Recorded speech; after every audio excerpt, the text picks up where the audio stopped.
Hello friends, ये तो आम का पेड़ है, ये जायफल का, ये नीम का और ये नारियल का पेड़। क्या आपको यह मालूम है कि नारियल के पेड़ से आम नहीं मिलता और नीम के पेड़ से जायफल नहीं मिलता? क्या मेरा प्रश्न सुनकर आपको हंसी आई? तो हंस लो, जी भर के हंस लो, क्योंकि हमने ऐसी बेवकूफ़ियाँ करके हमारे जीवन का नज़रिया बदल डाला है। हम समझते हैं अपने आप को बड़े समझदार, मगर करते हैं बड़ी बड़ी मूर्खताएं। हम आम के पेड़ से नारियल तोड़ने का प्रयास करते और नारियल के पेड़ से जायफल। राम और लीला के दो पुत्र थे। राम और लीला अपने संतानों के अनएक्सपेक्टेड व्यवहार से अत्यधिक नाखुश थे। राम और लीला हर बात में अपने बच्चों से कहते थे, देखो रामलाल के बच्चों को, वे पढ़ाई में कितने अव्वल है, साथ ही साथ इतने शिष्ट और सदाचारी भी। तुम दोनों तो किसी भी काम के नहीं हो।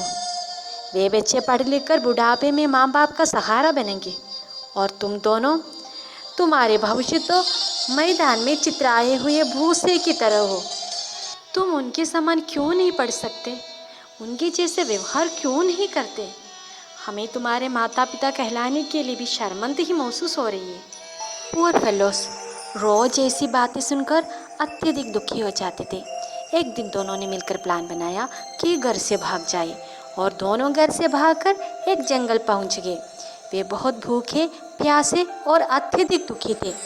दोनों को कुछ नहीं सूझ रहा था कि आगे करे क्या।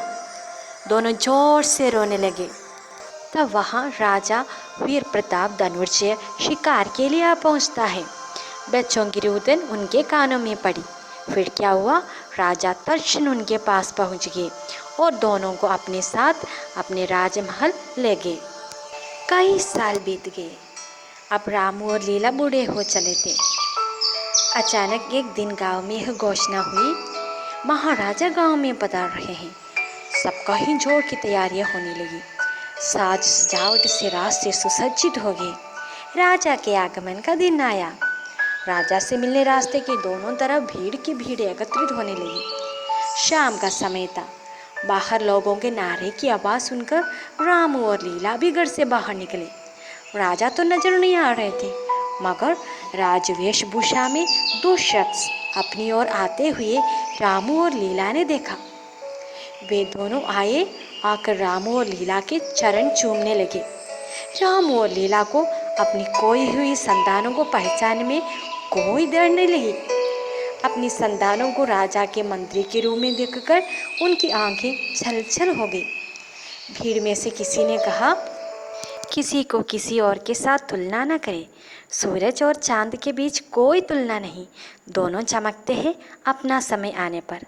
आम के पेड़ पर नारियल नहीं लगता और नारियल के पेड़ पर आम, मगर दोनों किसी से कम नहीं।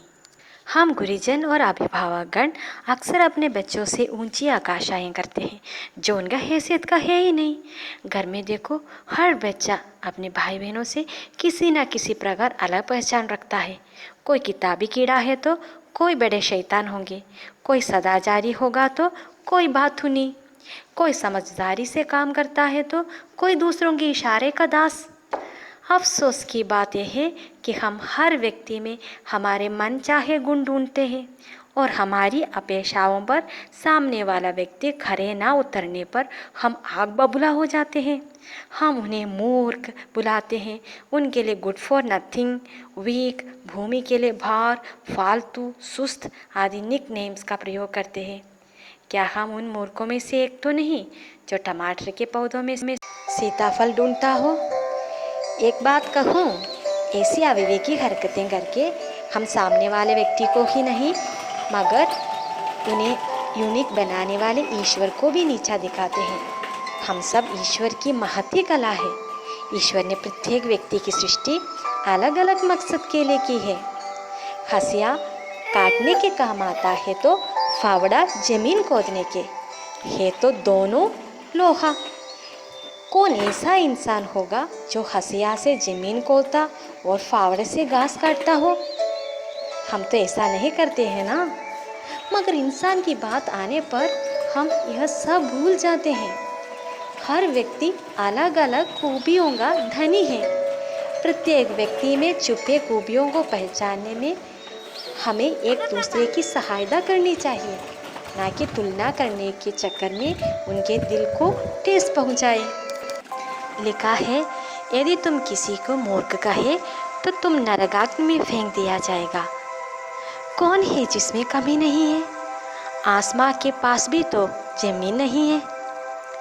जिस समय हम किसी का अपमान करते हैं, उसी समय हम अपना सम्मान भी खो देते हैं। सार्वजनिक रूप से की गई आलोचना अपमान में बदल जाती है और एकांत में बताने पर सलाह बन जाती है। हमारा शब्दों में इतनी ताकत है कि किसी को गिरा भी दे और उठा भी दे।